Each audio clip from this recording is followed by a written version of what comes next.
ada. Ini kok nggak bisa kok nggak bisa diedit ya? Ya, itu.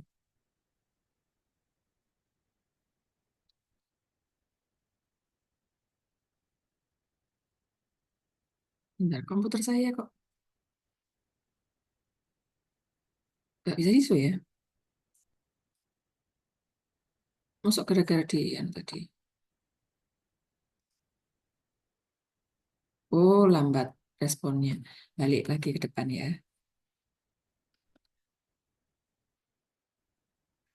Komputer saya jadi responnya lambat.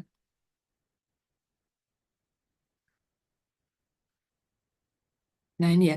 Jadi dua kegiatan utama sorting itu perbandingan dan penukaran.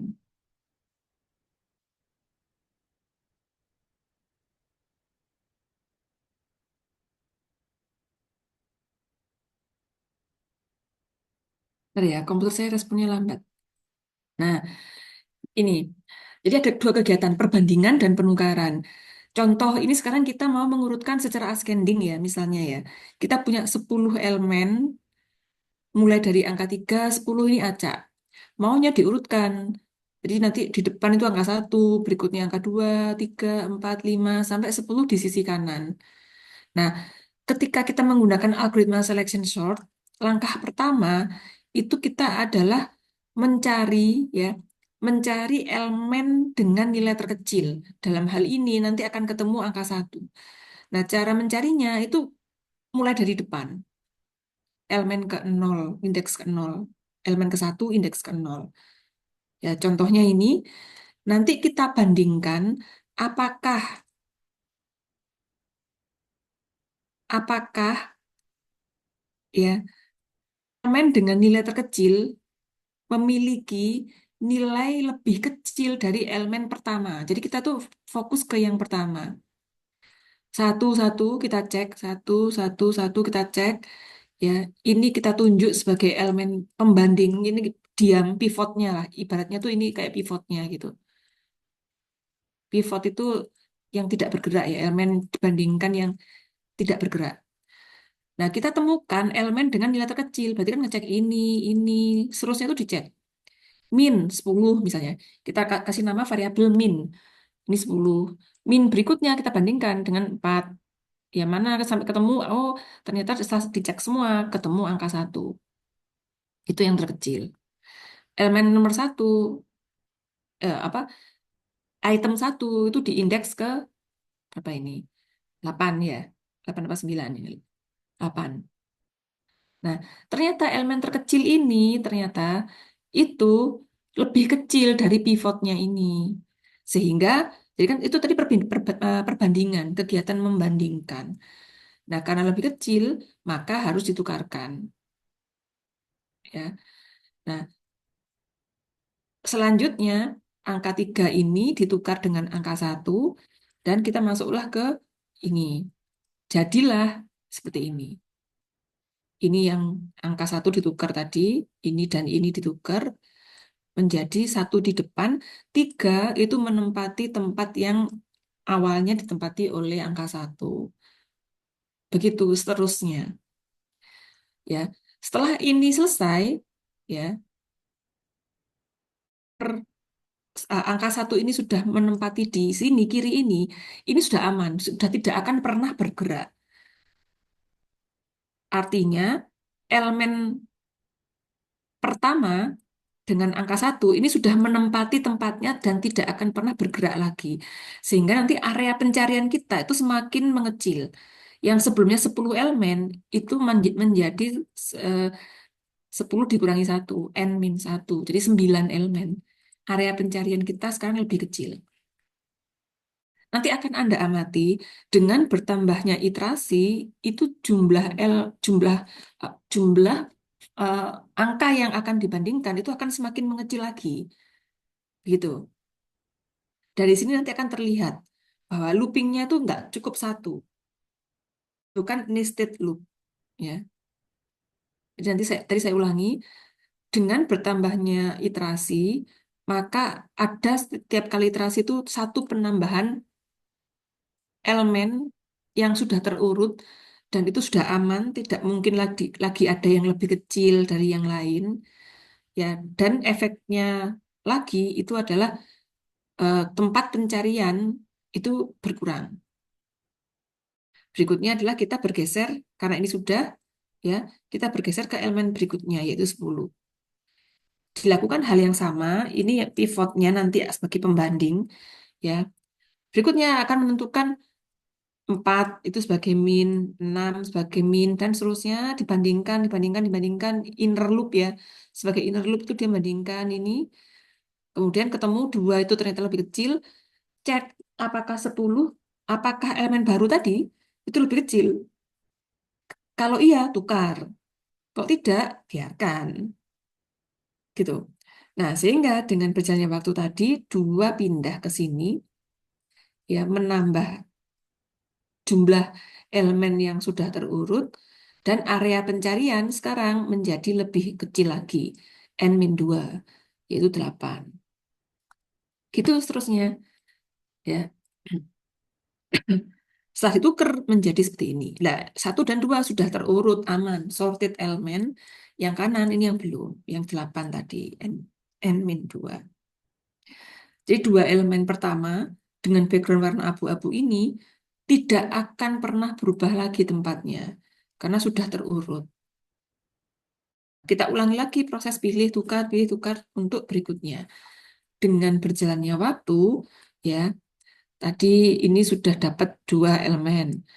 Berikutnya, ini ternyata 3 lebih kecil dari 4, maka tukar. Dapat menjadi seperti ini, 3 elemen sekarang. Begitu seterusnya, nambah lagi, berkurang lagi yang elemen yang belum terurut, ya, geser lagi ke kanan, sampai berikutnya, begitu terus, ya, sampai pada ini. Ketika 7, itu ternyata tidak ditemukan yang min lagi yang lain. Ya udah, berarti 7 sudah terurut. Ini nggak perlu ditukar berarti. Jadi ini dibandingkan waktu mendapatkan angka 7 ini, terjadi perbandingan tapi tidak penukaran. Nah, itu yang harus yang dipahami. Jadi ketika dibandingkan itu belum tentu ditukarkan ya, gitu. Dan seterusnya sampai kondisi akhir semua sudah terbuka. Nah, dengan seperti itu ya ternyata kita tuh membutuhkan 2 nested loop. Ini dan ini. Ya, yang di dalam itu digunakan yang inner loop ini, ya, itu digunakan untuk mencari yang min tadi. Yang di luar itu untuk menentukan next berikutnya. Oke, terurut next berikutnya. Nah, itu yang terluar ini.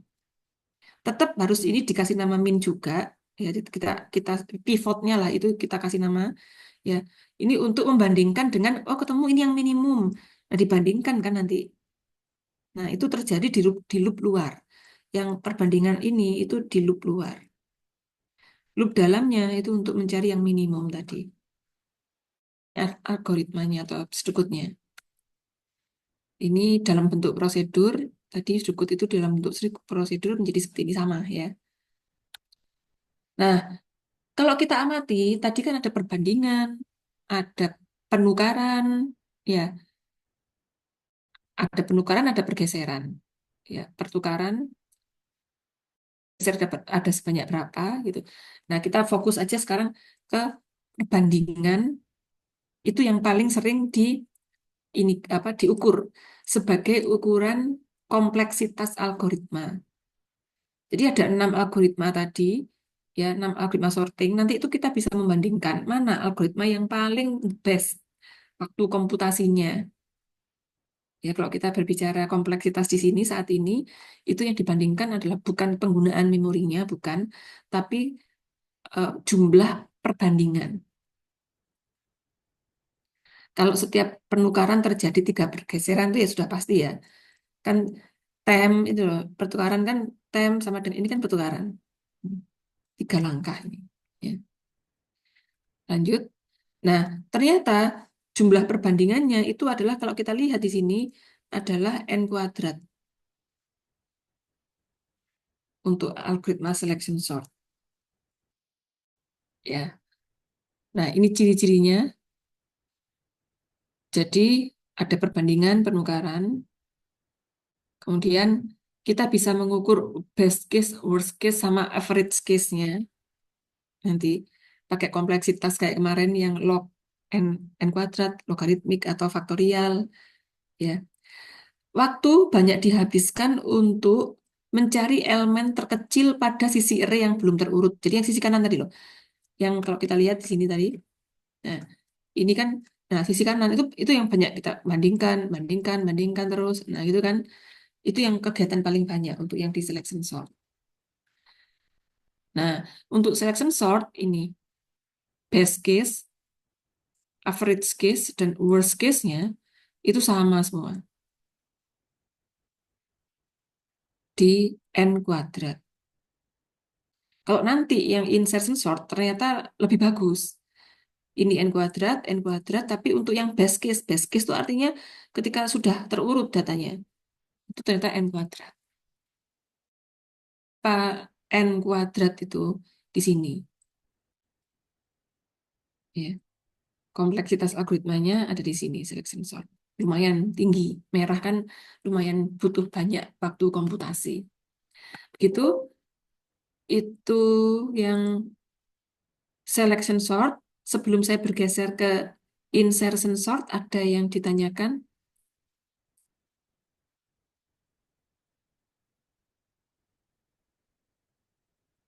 Ya, lanjut ya. Nah, insertion sort ini ya sama ya, digunakan untuk mengurutkan. Nah, kita nanti uji coba untuk yang ascending ya. Nah, insertion sort ini menyisipkan, insertion namanya kan penyisipan, untuk menjadikan bagian sisi kiri array itu terurut sampai dengan seluruh array berhasil diurutkan. Mirip-mirip sih. Kan tadi juga kiri ya, tadi ya. Tapi pasti ada bedanya. Coba kita lihat nanti karakteristiknya apa sebagai pembeda. Nah, metode ini mengurutkan bilangan-bilangan yang telah dibaca dan berikutnya ini secara berulang akan menyisipkan. Jadi ada menyisipkannya. Artinya ketika disisipkan, dia akan geser juga. Kalau tadi kan nggak geser ya. Tadi kan lebih ke menukar ya. Ingat ya waktu selection sort tadi. Dia tidak pernah menyisipkan. Kalau menyisipkan itu menggeser banyak elemen. Ya, kalau ini angka 5 kita coba membedakan maksudnya menyisipkan itu apa. Hmm. Angka 5 itu kalau mau saya sisipkan di sini, ya, 5 saya sisipkan ke sini. Artinya itu menggeser angka 10 ke sana, angka 3 ke sini gitu. Ya, ini menjadi 5. Itu definisi menyisipkan. Kalau tadi selection sort enggak, dia hanya menukar tempat. Jadi metode ini secara berulang menyisipkan bilangan-bilangan dalam array yang belum terbaca ke sisi array yang telah terurut. Coba sih kita lihat ya. Ini data awalnya, elemen paling kiri itu dikatakan telah terurut terhadap dirinya sendiri. Ya udah, saya udah urut terhadap saya sendiri, 3 udah saya di sini dulu awalnya. Berikutnya, nah kita kan udah ngomong nih, 3 ini sudah terurut terhadap dirinya sendiri, sudah urut. Kita anggap satu elemen ini udah, ini yang terurut, ini yang belum gitu loh. Nah konsepnya, kalau nanti saya dapat angka 1, nah angka 1 ini saya bandingkan dengan 3. Di mana letaknya? Ya sebelumnya 3 kan berarti cocoknya. Nah ini artinya dia harus geser nanti. Seperti itu. Tapi nggak langsung ke angka 1 ya. Kita lihat dengan sebelah-sebelahnya harus urut. Jadi 1 ini dulu, ini 10. Oh berarti setelahnya berarti udah urut tetap di sini. 4, oh 4 berarti nyisip di sini. Gitu kan nanti. 6, oh 6 berarti setelah 4 sebelum 10. 8 setelah 6 setelah sebelum 10. Gitu konsepnya. Sensor. Coba kita lihat satu-satu ya. Cek. 3 kan tadi sudah terurut terhadap dirinya sendiri. Berikutnya adalah 10. Nih, apakah 10 ini lebih kecil dari pertama? Iya ternyata lebih kecil dari 3. Enggak ya, sorry, enggak. 10 itu tidak lebih kecil. Kalau enggak, biarkan. Jika iya, tukarkan, ya. Tapi kalau eh, memang sudah benar lebih besar, ya biarkan. Ini sebenarnya mungkin bukan cocoknya tuh lebih apa ya, ya tukar sih memang. Tapi lebih cocok sisipkan dengan cara menukarkan gitu ya. Coba saya edit aja. Diska ini jika ya sisipkan 10 ya ke juga disisipkan enggak pindah kok. Jika ya sisipkan 10 ke tempat 3 itu apa namanya?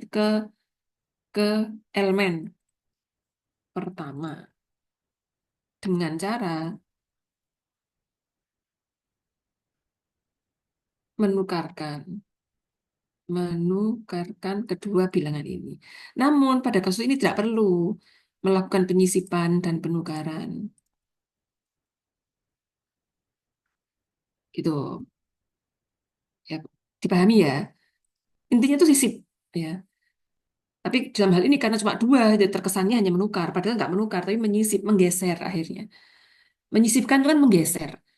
Menukarkan benar-benar tukar. Itu kuncinya. Nah, udah ya. Ini udah terurut relatif terhadap duanya sendiri, gitu kan. Mereka sendiri. Bagian abu-abu sudah terurut. Oke, lanjut. 4. Nah, berikutnya kita akan bergeser ke 4 ini. Kita perlu menyisipkan 4 ke tempat yang pada tempatnya. Di manakah di tempat abu-abu ini? Caranya, ambil ini 4 ini, bandingkan dengan bilangan yang telah terurut sebelah kiri untuk menempatkan bilangan ketiga atau 4 ini. Ya, nilai 4 ini. Karena ternyata 4 itu lebih kecil dari 10 dan 4 itu lebih besar daripada 3, maka kita sisipkan ke posisi 4. Ini kalimatnya udah benar. Sisipkan ke posisi 10. Ya. Dengan cara menggeser. Nah, ini loh keywordnya. Oke ya, 4 masuk, 10 geser, jadi posisinya seperti ini. Lanjut. Begitu terus. Ya, pinter. Coba 6. 6 ternyata cocoknya di sini. Jadi menyisip ke antara 4 dan 10, 10 digeser. Berikutnya 8. 8 tempatnya di sini, 8. Ya, di sini. 9 juga berarti disisipkan menggeser sebelah. Ini disebut sementara, jadi urut relatif itu sementara dia urut di tempatnya sendiri. Nah, ini yang agak banyak menggeser ini. 7. 7 ternyata cocoknya di sini loh 7. Sehingga menggeser 3 elemen ini ke kanan. Dan seterusnya. Apalagi satu ini. Malah nemen ya. Banyak yang digeser. Dia pindah ke depan dengan menggeser 2 dan lain-lain itu ke kanan. Gitu. Nah, ternyata juga sama. Kita membutuhkan 2 nested loop ini.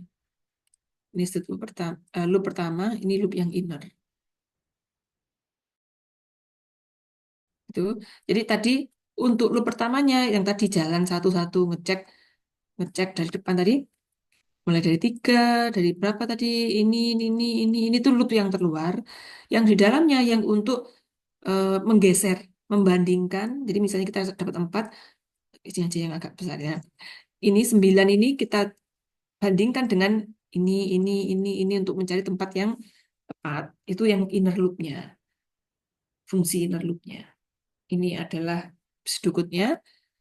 Nah, ternyata ini eh, analisisnya, best case, worst case-nya, kompleks waktu atau kompleksitasnya itu sebanyak, kalau datanya sudah urut, coba bayangkan, kalau datanya sudah urut seperti ini, di kondisi awal itu sudah urut seperti ini. Apa yang dilakukan? Kan cuma, oh ini cek ini sudah urut, bandingkan, nggak perlu digeser. sampai sini misalnya, ini dianggap sudah terurut dan ternyata kan ngecek ngecek ngecek tidak digeser. Kan tidak banyak pekerjaan membandingkan dan menukarkan. Nah, itu ternyata beda dengan kalau datanya itu tidak terurut ya, yang acak. Sehingga ketika best case ya itu cuma n, sementara yang lain n kuadrat dan n kuadrat. Jadi di sini n itu di sini cepet banget ini. Hanya ada perbandingan sekali aja. 10 data ya 10 kali perbandingan, udah selesai. Nggak perlu di, karena masih urut gitu kan, nggak perlu ditukarkan.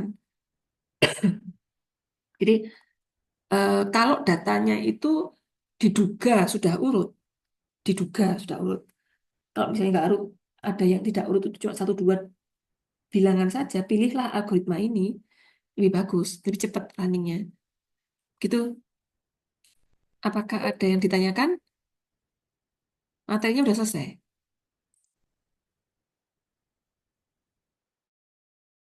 Tadi pahami ya. Kemudian untuk berikutnya sudah selesai. Mungkin ada yang mau demo sambil menunggu tadi. Silakan.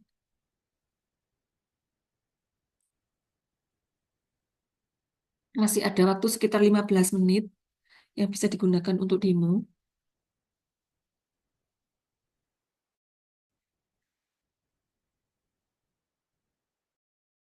Ada ya?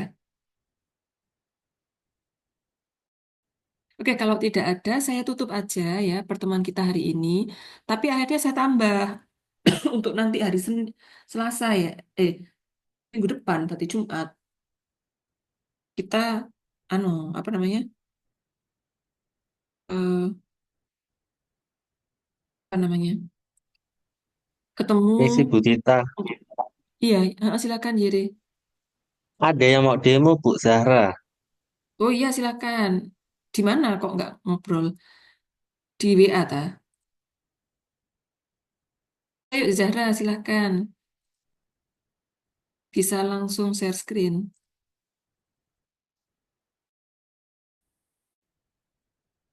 Sudah Zahra?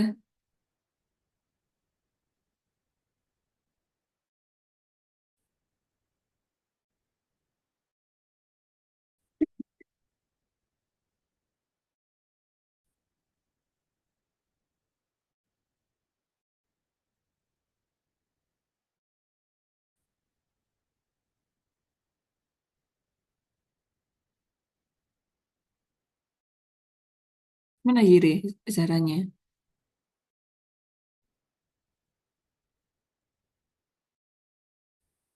Aisyah Zahra, ya. Fatimah Zahra Bu, tapi ini kok bilangnya di luar Bu.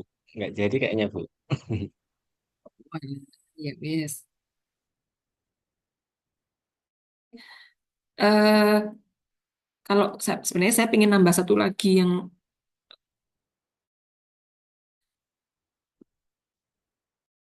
nggak masih ada 15 menit, tak kasih bubble sort ya, bonus satu, sehingga nanti supaya kita hmm, kalau semua materi yang ini sudah kan bisa Jumat ya, tapi nggak semakin cepat selesai ya semakin bagus. Bentar, bubble sort ya, saya tambahi satu lagi bubble sort karena waktunya masih 15 menit. Aku lihat cuma sebentar, kok rasanya kurang. Saya ngecas dulu.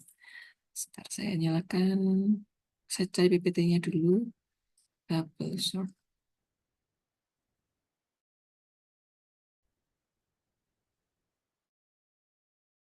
Di semua materi itu yang paling sulit itu ini kok. Stack, ya kok stack. Link list ya, karena butuh pemahaman banget. Ini lebih mudah. Ini kan pakai array ya.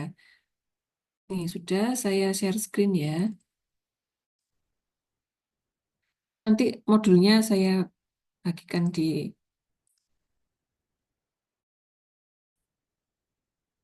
WA. Apa di etol. Nah, ini ya bubble sort. Yang ketiga ini, nanti yang 4, 5, 6 nanti aja. Kalau kebanyakan nanti bingung. Kita resum coba tadi. Kalau selection, tadi kita dengan cara ya Kalau selection itu memastikan, saya pakai pen. Nah, memastikan area yang di kiri ini dengan menambahnya iterasi, bertambah lagi iterasi. Nah, bertambah lagi. Nah, sebelah kiri itu sudah terurut, benar-benar terurut selection itu.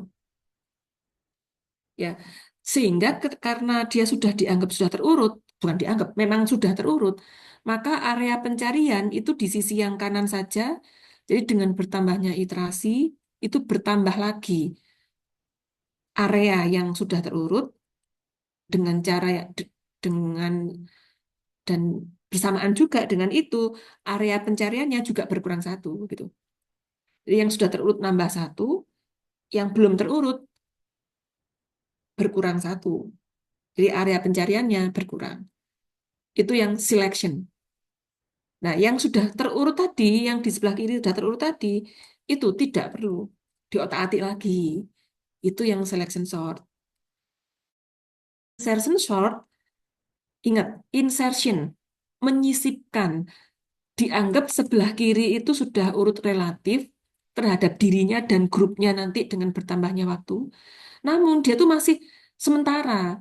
Jadi kayak misalnya orang masuk itu, bayangkan kalau Anda masuk ke dalam ruangan, ini insertion ya, di dalam kelas gitu, terus mau diurutkan berdasarkan tinggi badannya misalnya. Nah, kan langsung masuk, oh yang paling pendek taruh depan. Masuk lagi, tadi misalnya 100, ya masuk lagi 180 misalnya, oh di belakangnya 100 misalnya. Masuk lagi anak 150, nah berarti kan di antara keduanya. Masuk lagi berapa? Nah, itu kan jadi eh, kita urutkan, tapi sementara itu insertion sort. Dengan bertambahnya waktu, kita jalan apa tambah-tambah elemen, nanti akhirnya ada pergeseran tempat gitu. Jadi kalau di selection sort itu di sisi yang sudah dianggap urut relatif ya, yang sudah dianggap relatif urut itu eh, masih bisa bergerak ya. Yang sudah urut relatif tadi itu ya kalau insertion sort itu masih bisa bergerak posisinya. Karena menyisipkan itu artinya bisa menggeser ya. Nah, itu tadi dua tadi yang kita review. Sekarang yang ketiga, ini saya lebih apa ya? Nggak tahu ya dari belajar dari tiga metode itu yang paling saya suka, simple, ngodingnya juga gampang. Itu menurut saya yang ini justru bubbling up, bubble sort. Apa sih bubbling itu? Itu dengan sebelahnya gitu. Kita bandingkan dengan sebelahnya, geser, geser, geser, geser. Berikutnya lagi, geser, geser, geser lagi gitu. Coba kita lihat sih kayak apa sih ini. Nah, pertama, kalau kita punya 6 elemen, ambil elemen ke 0 dan ke 1, 77 dan 42. Kemudian kita bandingkan, kalau ternyata 77 lebih besar, ini ascending ya. Kalau posisi 77, elemen 77 lebih besar dibandingkan sebelahnya, maka swap. Jadi begini.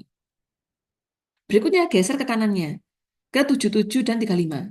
Nah, ini area pencarian kita, area kerja kita. Apakah 77 lebih besar? Iya. Maka swap lagi. Geser lagi ke sebelahnya. Geser satu elemen ya. Iya ternyata 77 lebih besar. Swap lagi. Gitu seterusnya. Kalau ternyata 77 tidak lebih besar, tidak perlu di swap. Ya. Lanjut. Jadi nggak berhenti, lanjut sampai habis. Apakah 101 lebih besar? Iya. Swap lagi. Nah, gitu. Nah, ini satu iterasi. Satu iterasi ternyata tidak menghasilkan urut kan? Ya. Nah, kita geser lagi nanti berikutnya. Coba nanti kita lihat ya di iterasi berikutnya.